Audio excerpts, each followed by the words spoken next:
Now let us move to the Nalanda area, where about 26 km, 25 km from Nalanda in the Ekangar Sarai block, we have the site of Telhara, which is now well known in the Buddhist scholars of South Asia. This was excavated in the first and second decades of the 21st century, and excavation at the site is still continuing. So, I will be talking on Telhara now, the second important site. In his extensive narrative of the Magadha country and the Pataliputra city, the Chinese pilgrim Xuanzang gave an interesting account of a monastery to the southwest of the city. As Thomas Waters reports, I quote, above 220 li, he states, from the southwest angle of the Pataliputra city were the foundations of an old monastery with a top, that is stupa. From the old monastery, a journey southwest above 100 li brought him to the Tilo Shika monastery. This establishment had 4 courts with 3 storied halls. Let me tell you that this is the first evidence of a statement from Xuanzang of a monastery having 3 different stories. Then lofty halls and terraces and a succession of open passages. The brethren in it, all Mahayanists, were above 1000 in number. At the head of the road through the middle gate were 3 temples. The middle temple had a stone image of the Buddha 30 feet high. The left hand one had an image of Tara Bodhisattva, and the right hand had an image of Avalokiteshvara Bodhisattva. The same monastery was again referred to by I Ching at the end of the 7th century as Tilo Tu or Tilo Cha, an expression that Thomas Waters believed was the Chinese for the term Tila Dha. When Xuanzang's itinerary read the name Tilo Shika, his biographer suggested that the name of this monastery was Tilo Cheka or Tilo Seka. Stanislas Julien, first translator of Xuanzang's biography in the mid 19th century, believed that this term stood for the original place name Tilo Taka. Most interestingly, Otto von Bottling and Rudolf Roth suggested that the original name of the monastery should be Tilardhaka. Subsequently, Alexander Cunningham identifies this place with modern Tillara, located, I quote from Cunningham, on the eastern bank of river Falgu, unquote, about, again I quote, 17 miles in a direct into the north of west or 20 miles by road from Bargaon, the site of Nalanda Mahavihara, based on the reading Tilo Seka in Xuanzang's biography. It would be relevant to put on record at this juncture that an inscription of circa 10th century CE dating to the reign of the Pala king Mahipala I, recovered from Nalanda, recorded a donation at the Nalanda monastery by one Baladitya, a resident of Tilardhaka or Tailardhaka. Going back to the issue of identification, Thomas Waters expressed strong reservation on the identifications proposed by Bottling and Roth as well as Cunningham, and argued that the name of this monastery should be either Tira Shaka or, as Julian suggested, Tila Shakya, its designation among the people being something like Tila Dha. Blochmann as well as Jarrett in their translations of the Aini Akbari finds reference to the same place under the name Tila Dha within the Sarkar of Bihar. This is probably the latest reference to this monastic site in literature. Now, the Tillara of Cunningham is in fact the modern village of Telhara, a nondescript village in the Hilsa subdivision of the Nalanda district close to Ekangardi and about 29 kilometers west of Nalanda. It came to be known as an important archaeological site after Janis Lyoshko reported a large number of stone sculptures from the site, though previously the site was reported by M. Broadley in 1872 and Cunningham by 1873, but this report by Lyoshko came in 1984. Earlier scholars also talked in substantial details about the archaeological features of the site, but it was only in 2009-10 that the first excavation at the site took place at a mound called the Bulandi Mound. and this excavation resulted in the discovery of the remnants of a stupendous brick structure representing a monastic establishment. Excavation at the 11-meter high mound unearthed a 34-meter long brick floor lined with monastic cells. A large number of monastic artifacts of varying categories were recovered from the different parts of the structural site. Among important finds, mention should be made of several stones and bronze sculptures of Buddhist and Brahmanical deities, numerous terracotta clay tablets and ceiling often containing inscriptions, some very interesting Maukhari inscriptions in terracotta, a stone slab inscription, and different varieties of ceramic evidence, of which the most important is of course the NBBW were found. On the basis of stratigraphic composition of the site, Atul Verma proposed a four-fold chronology of the site ranging from NBPW, that is 3rd century BCE, to the Pala, that is 11th century CE. This is the chronology offered by the first excavator of the site, Dr. Atul Verma. In spite of several seasons of excavation, the name of the monastic complex remained unknown until a visit was made to the site in 2014, resulting in the decipherment of an inscription on one of the many identical monastic ceilings recovered from the site.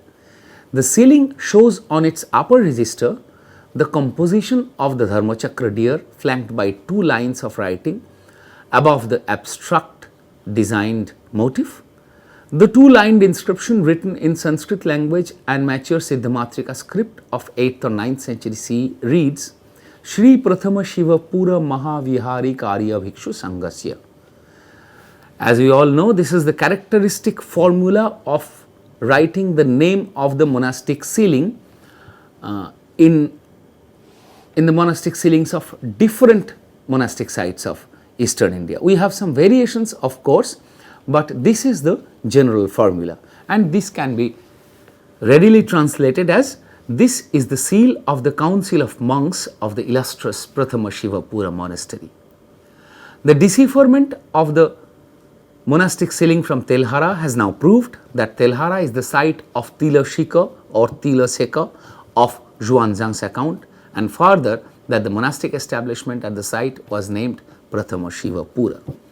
Now the question is, we have two names, one from Xuanzang's account, which is Tilarha or Tilarhaka, from the original Chinese Tiloshika, and then we have a name from the monastic ceiling from the same site Tilhara, which is identified with Tiladhaka, and this name is Prathama Shiva Pura. So what is the implication of this? It implies that Prathama Shiva Pura is a name that was ascribed after this monastery was patronized by a person called Prathama Shiva, but the general place name for this site is Tailadhaka or Tiladhaka. Let me tell you that we have several other inscriptions now. I made a search and I found several other inscriptions, either published or previously unpublished and recently published or still unpublished. There are several such inscriptions which record the name Tailadhaka as the resident of persons who donates inscriptions. So Tailadhaka is the name, general name of the place, and the monastery that is called Prathama Shiva Pura Mahavihara is named after the donor, after the patron Prathama Shiva. So a second layer of place name is Prathama Shiva Pura. Now the question is, who is this Prathama Shiva? This Prathama Shiva we know from an inscription discovered from excavations at the Sarai Mound in Nalanda, that this Prathama Shiva was a king of Mathura who came to Nalanda around end of the 6th century, and he made several philanthropic activities. He donated temples, images, and announced his name, proclaimed his name as the donor on inscription. One of those inscriptions, on a slab inscription, we see that the name of the king is Prathama Shiva. And from Telhara excavations, we have the name Prathama Shiva Pura Mahavihara. So, if we collect these two evidences, the one from Nalanda recording the name of Prathama Shiva as a king, and from Telhara the name of a monastery called Prathama Shiva Pura Mahavihara, we realize that Prathama Shiva and Prathama Shiva Pura are well connected and how they are connected. And we also realize that these two sites, the celebrated Nalanda site and less known Telhara site, both were well connected with each other throughout their archaeological history actually. So, Telhara monastery is unique on several scores. Firstly, it has yielded evidence of a huge number of sculptural material. Much more than 100 metal images were found from Telhara. It has yielded inscriptions of possibly the widest range so far discovered from any monastic site in eastern India, possibly at par with Nalanda. We have Maukhari inscriptions, we have Pala inscriptions, we have possibly inscriptions of the Kamarupa kings, we have Gupta inscriptions on terracotta, and a large number of personal sealings. The most recent excavations under the direction of Bijay Chaudhary on behalf of the Bihar Heritage Development Society has further yielded evidence of about say 100 sealings. While studying these sealings, I found they are having very interesting evidence, like we have sealings of a specific person in large number from a specific area of the monastery, which has bearing on one certain or specific esoteric ritual that was performed at the site. We have inscriptions of the Pala domain that have not come to light so far in the available published inscriptional corpus of the Pala lineage. Also, we have a very complicated structural ruin. This is only at the Bulandi mound. Let me tell you, it is not only the Bulandi mound, the whole village of modern Telhara is standing on a mound. What is further important is to take a look at the other areas of possible occurrence, possible site within the village itself, and closely look at them archaeologically and see if they can be excavated for more evidence.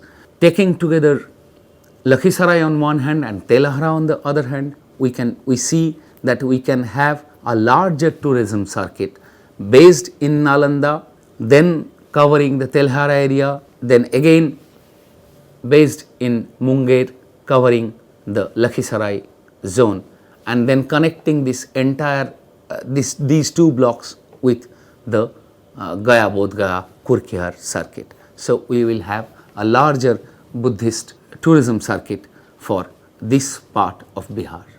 So, I have been possibly able to explain that apart from the well known celebrated sites, archaeological sites, Buddhist archaeological sites in Bihar, there are several other sites which have equal potential in scholarly understanding as well as sites for general attraction of the public, and these sites should also be taken into consideration when we think of making a larger tourism circuit for Bihar. Here we have the two recently excavated sites like Lal Pahadi on one hand and Telhara on the other hand, but we also have several other such sites in the surrounding areas which might be smaller monastic centers, smaller sanghas,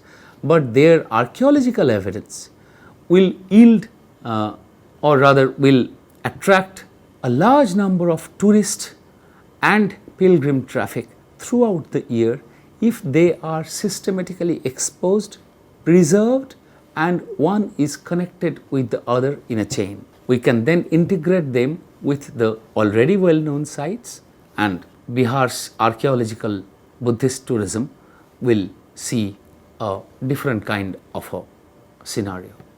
I hope this session will be fruitful for your understanding of the Buddhist tourism of Bihar in general in the light of lesser known sites of Buddhistic importance.